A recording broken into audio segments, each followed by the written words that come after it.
राम राम माऊली. विठ्ठल विठ्ठल.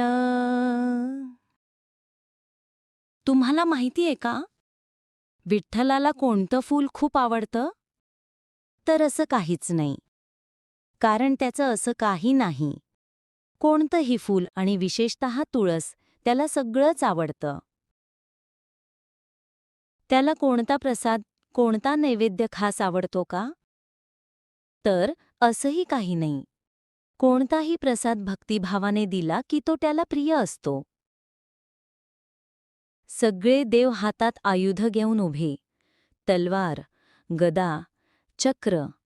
पण माझा विठ्ठल, तो मात्र हात कमरेवर ठेवून उभा आहे. का? कारण तो रक्षण करतो प्रेमाने, धाकाने नाही. आणि तुम्हाला माहितीये का, त्याला माऊली का म्हणतात?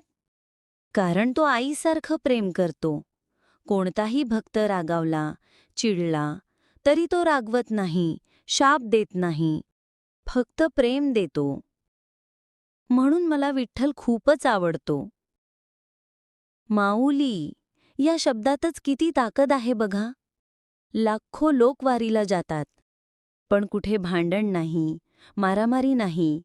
कारण प्रत्येक जण समोरच्या माणसात विठ्ठल पाहतो, माऊली पाहतो. मग कशी होतील भांडण देवाबरोबर? म्हणूनच मला वारी आणि माझा विठ्ठल खूप खूप आवडतो. राम कृष्ण हरी.